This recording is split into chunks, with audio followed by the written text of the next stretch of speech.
Assalamualaikum warahmatullahi wabarakatuh. Perkenalkan, nama saya Muhammad Yazid Fitri dengan NIM 2211102431099. Pada video kali ini, saya akan membahas materi pada modul 1, 2, dan 3. Pada modul 1 akan mempelajari materi yang berjudul dengan tujuan, pengertian, pelaku, dan perbedaan bisnis.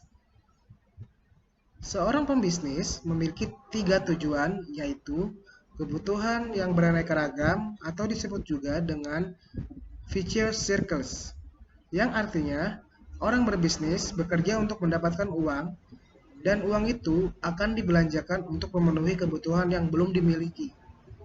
Yang kedua, kebutuhan dan keinginan atau disebut juga dengan needs and wants, yang artinya orang berbisnis untuk memenuhi kebutuhan hidupnya, namun setelah kebutuhan hidupnya terpenuhi, muncullah sebuah kebutuhan keinginan yang harus dipenuhi. Yang ketiga, keuntungan atau laba atau disebut juga dengan profit, yang artinya keuntungan yang mendorong seseorang pembisnis untuk terus berinovasi dan berkreativitas. Adapun pengertian bisnis yang mudah dipahami menurut 5 pengertian, yaitu 1. Menurut Hookes dan Kapor, yang artinya suatu usaha individu yang terorganisasi untuk menghasilkan dan menjual barang dan jasa guna mendapatkan keuntungan dalam memenuhi kebutuhan masyarakat. Yang kedua, menurut Brown and Petrello, yang artinya suatu lembaga yang menghasilkan barang dan jasa yang dibutuhkan oleh masyarakat. Yang ketiga, menurut Bonnet and Kurtz, yaitu semua aktivitas yang bertujuan mencapai laba dan perusahaan yang menghasilkan barang dan jasa yang dibutuhkan oleh sistem ekonomi. Yang keempat, menurut Alan Afwah, yaitu bisnis merupakan sekumpulan aktivitas yang dilakukan untuk menciptakan uang dengan cara mengencangkan berbagai sumber daya menjadi barang dan jasa yang diinginkan konsumen.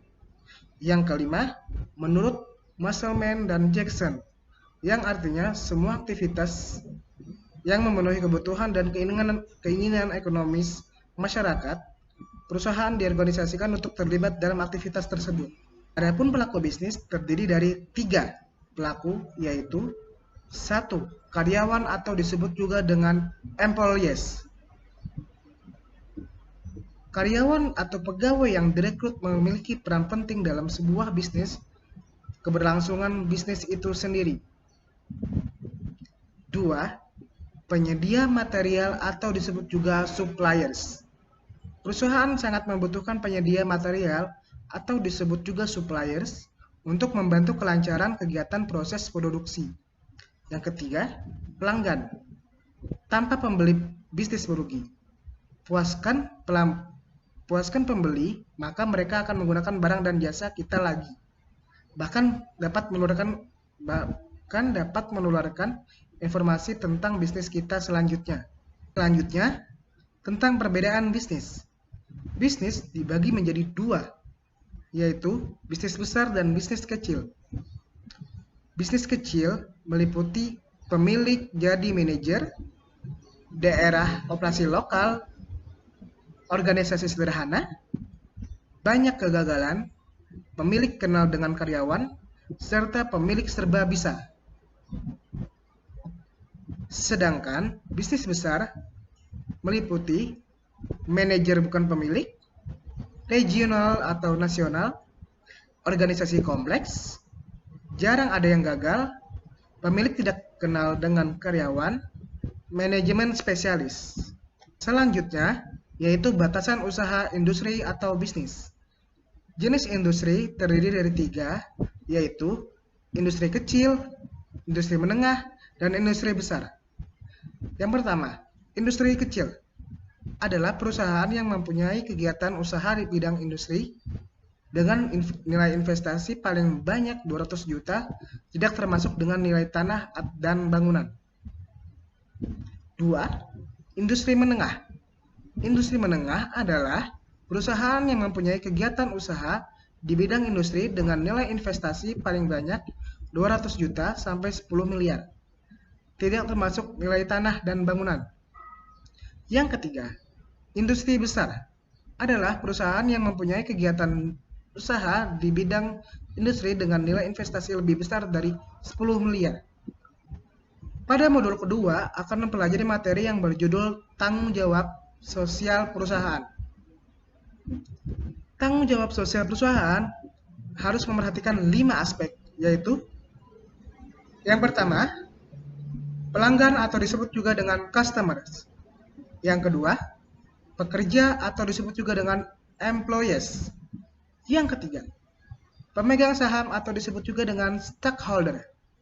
Yang keempat, kreditur atau disebut juga dengan creditors.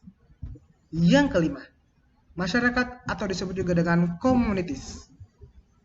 Adapun terdapat 4 tanggung jawab sosial menurut Irma Nilasari, yaitu yang pertama, bertanggung jawab kepada pelanggan. Yang kedua, bertanggung jawab kepada tenaga kerja.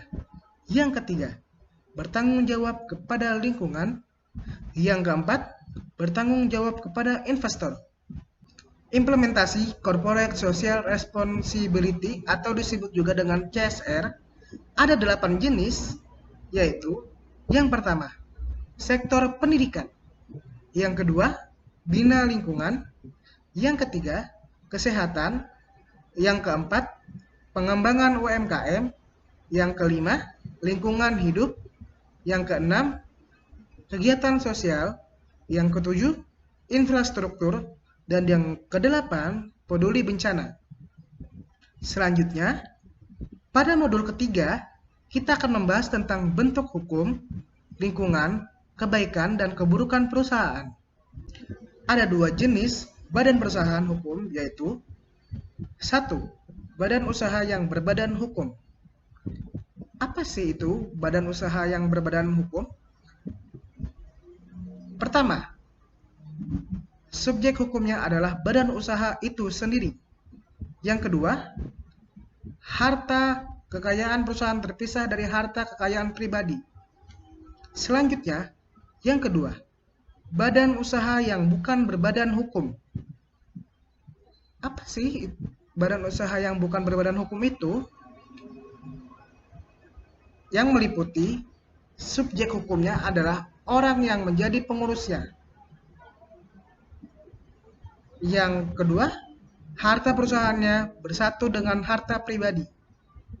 Selanjutnya, ada 4 jenis lingkungan perusahaan bisnis, yaitu 1.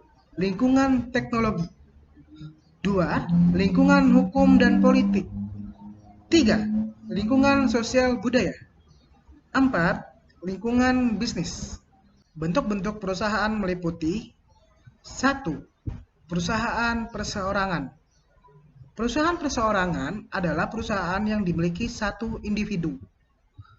Adapun kebaikan perusahaan perseorangan yaitu mudah didirikan, modal memulai usaha kecil, pengelolaan fleksibel dan bebas, kerahasiaan usaha terjamin.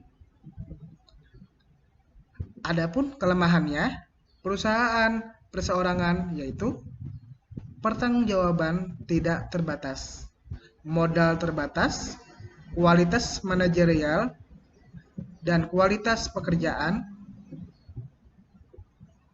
kelangsungan operasi perusahaan terbatas.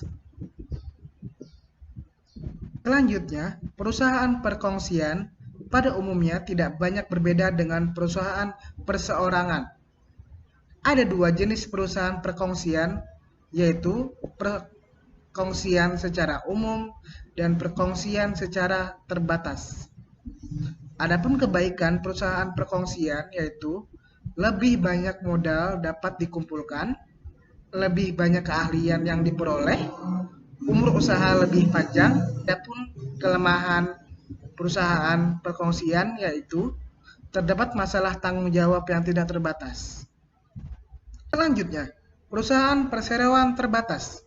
Perusahaan perseroan terbatas merupakan kegiatan usaha yang didirikan berdasarkan badan hukum yang didirikan berdasarkan notaris, di mana dokumen dikemukakan di depan seperti tujuan perusahaan. Adapun kebaikan perusahaan perseroan terbatas yaitu tanggung jawab terbatas, saham perusahaannya mudah ditunaikan, pengelolaannya lebih profesional.